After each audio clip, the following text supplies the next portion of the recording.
تبارك الذي نزل الفرقان على عبده ليكون للعالمين نذيرا.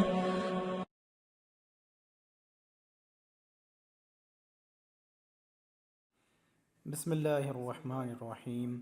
الصلاۃ والسلام علی رسول اللہ صلی اللہ علیہ وآلہ وسلم.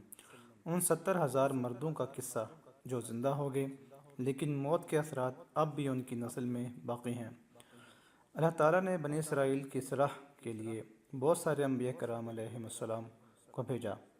ان میں سے ایک نبی حضرت سیدنا حزقیل علیہ السلام بھی ہیں.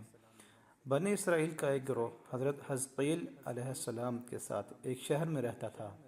شہر میں طاعون یعنی ایک ہلاکت خیز بیماری جس میں جسم پر گلٹیاں نکل آتی ہیں اور تیز بخار ہو جاتا ہے.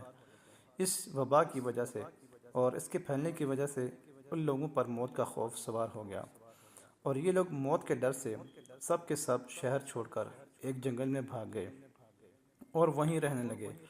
تو اللہ تعالیٰ کو ان لوگوں کی یہ حرکت بہت زیادہ ناپسند ہوئی. چنانچہ اللہ تعالیٰ نے ایک عذاب کے فرشتے کو اس جنگل میں بھیج دیا جس نے ایک پہاڑ کی آڑ میں چھپ کر چیخ مار کر بلند آواز سے یہ کہہ دیا کہ موتو یعنی مر جاؤ. تو اس مہیب اور بھیانک چیخ کو سن کر بغیر کسی بیماری کے بالکل اچانک یہ سب مر گئے جن کی تعداد 70,000 تھی.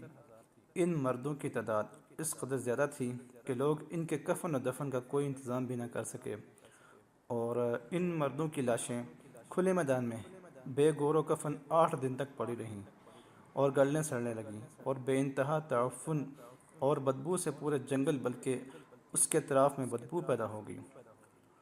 کچھ لوگوں نے ان کی لاشوں پر رحم کھا کر چاروں طرف سے دیوار اٹھا دی تاکہ یہ لاشیں درندوں سے محفوظ رہیں.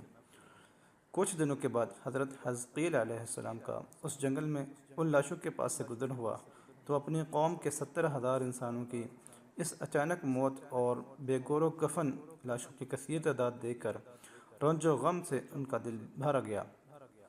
آنکھوں میں آنسو آ گئے اور اللہ تعالیٰ کے دربار میں دکھ بھرے دل سے گڑ گڑا کر دعا مانگنے لگے کہ یا اللہ یہ میری قوم کے افراد تھے جو اپنی نادانی سے یہ غلطی کر بیٹھے کہ موت کے ڈر سے شہر چھوڑ کر جنگل میں آ گئے.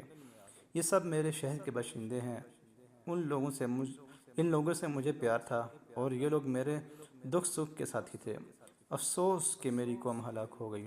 اے میرے رب یہ وہ قوم تھی جو تیری حمد کرتی تھی اور تیری توحید کا اعلان کرتی تھی اور تیری کبریائی کا خطبہ پڑھتی تھی.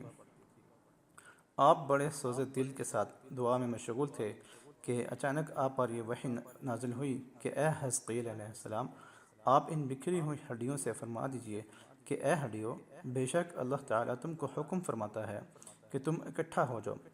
یہ سن کر بکھری ہوئی ہڈیوں میں حرکت پیدا ہوئی اور ہر آدمی کی ہڈیاں جمع ہو کر ہڈیوں کے ڈھانچے بن گئے. پھر یہ وحی آئی کہ اے حزقیل علیہ السلام آپ فرما دیجئے کہ اے ہڈیوں تم کو اللہ کا یہ حکم ہے کہ تم گوشت پہن لو.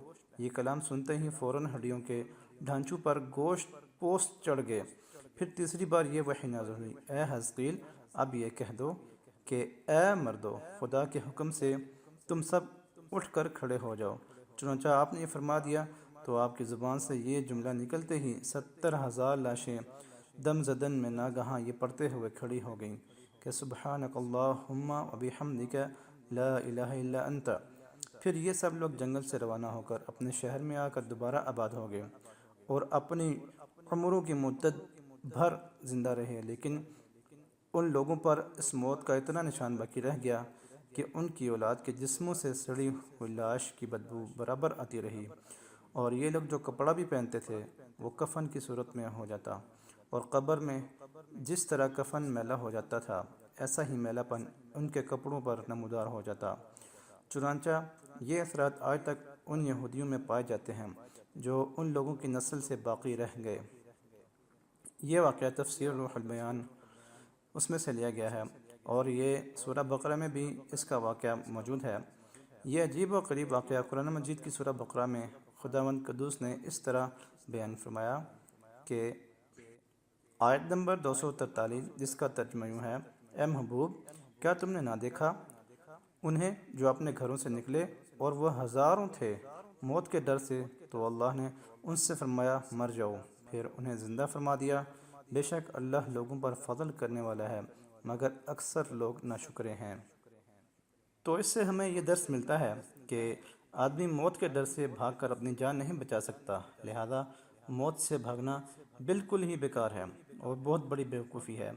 اللہ تعالیٰ نے جو موت مقدر فرما دی ہے وہ اپنے وقت پر ضرور آئے گی، نہ ایک سیکنڈ اپنے وقت سے پہلے آ سکتی ہے اور نہ ایک سیکنڈ بعد آئے گی، لہذا بندوں کو لازم ہے کہ رضا الہی پر راضی رہ کر صابر و شاکر رہیں، اور خواہ کتنی ہی وبا پھیلے یا گھمسان کا رن پڑے، اطمینان و سکون کا دامن اپنے ہاتھ سے نہ چھوڑیں، اور یہ یقین رکھیں کہ جب تک میری موت نہیں آتی مجھے کوئی نہیں مار سکتا، اور میں مر سکتا ہوں، اور جب میری موت آ جائے گی تو کچھ بھی ہو، کوئی کچھ بھی کر لے، میں کہیں بھی چلا جاؤں، بھاگ جاؤں، جنگلوں میں چھپ جاؤں، پہاڑوں میں چھپ جاؤں، مگر مجھے موت آ کر رہے گی۔